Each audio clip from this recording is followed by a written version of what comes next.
Hello and welcome. If you ask most people to tell you something about the Chinese automotive market, one of the first things they'll probably say is that Chinese buyers love long wheelbase versions of luxury vehicles. This has resulted in some very strange creations, including things like a long wheelbase version of the BMW X1.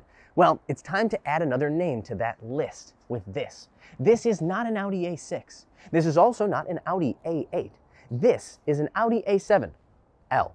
That's right, Audi has ditched the sloped back roof of the A7, added some wheelbase, and now they're selling it here in China.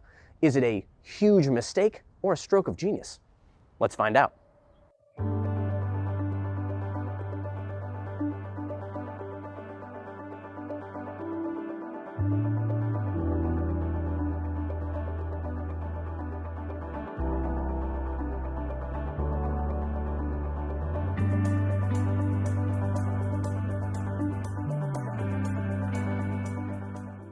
The exterior styling of the A7L differs very little from the standard A7, except for a slightly reworked grille. That is, of course, till you get here to the rear end. Gone is the signature sloped back A7 rear end in favor of this, well, trunk. It's slightly disconcerting at first glance, and this car was met with a healthy amount of skepticism when it debuted at the 2021 Shanghai Auto Show. The trick is to stop thinking of this as a variation of the A7 and start thinking of it as a completely new model. I have a feeling that Audi would have loved to give it a different name, but they've kind of worked themselves into a corner at this point. A1 through 8 are already taken, and they can't call it an A9 as that would put it above the flagship A8 in their lineup. So I guess they had to go with A7L, even if that kind of doesn't make sense. While the extra 10 centimeters, around 4 inches of wheelbase, means that occupants have more space, the loss of the liftback means that cargo, well, it has less space. This trunk offers 384 liters of space versus the 535 of the standard A7 liftback. The interior styling of the A7L is even more indistinguishable from the regular A7, the only difference being a bit of extra space in the back seat, but we'll get to that in a moment. But first, let's talk about standard equipment. It's been a while since I drove a German luxury vehicle, and I'm pretty sure we've never actually reviewed one on this channel. I'm used to driving Chinese cars, and those cars have an incredible amount of equipment as standard. This car, however, which is priced from $72,000 to $123,000, well, it has a lot of stuff that is not.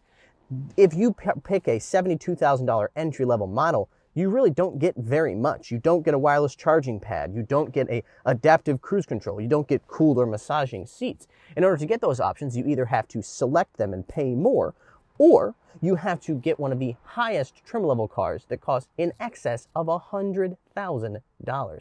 I'm not really seeing a lot of value there. That extra wheelbase does result in better leg room for rear occupants, and the new roofline does mean you have a decent amount of headroom. Better than their standard A7, but still not particularly great if I'm being honest. Adjustable seats, well, you guessed it, they're optional. The A7L can be equipped with a familiar array of engines, namely a low output and high output version of the turbocharged 2-liter or the turbocharged 3-liter V6 that we have in this car. That engine makes 250 kilowatts and 500 newton meters of torque, aka 340 horsepower and 370 pound-feet. All of them are partnered with a 7-speed DCT. That 500 newton meters of torque is available from just 1,370 RPM, which goes a long way to explaining why this thing feels like an absolute freight train on the highway, much like a standard A7 would. It does technically have a 0.3 second slower 0 to 100 kilometer per hour time, but you're hardly going to notice.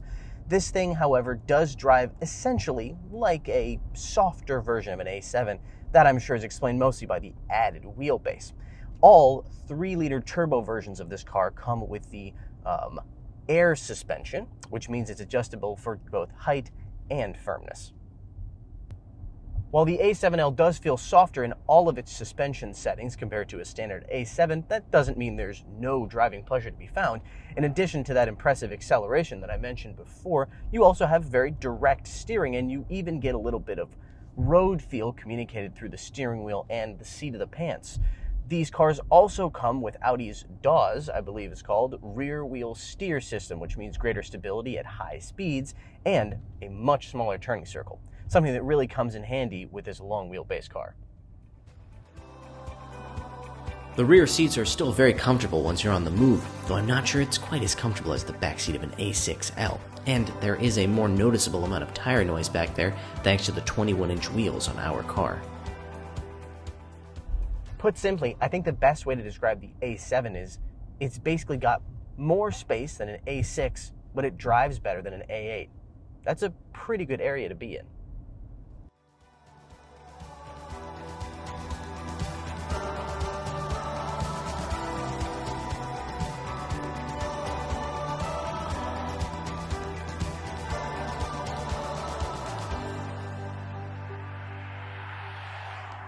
One of the many reasons that Chinese buyers love long wheelbase versions of luxury vehicles is that they're often locally produced. That means they offer a great value compared to some of the imported models.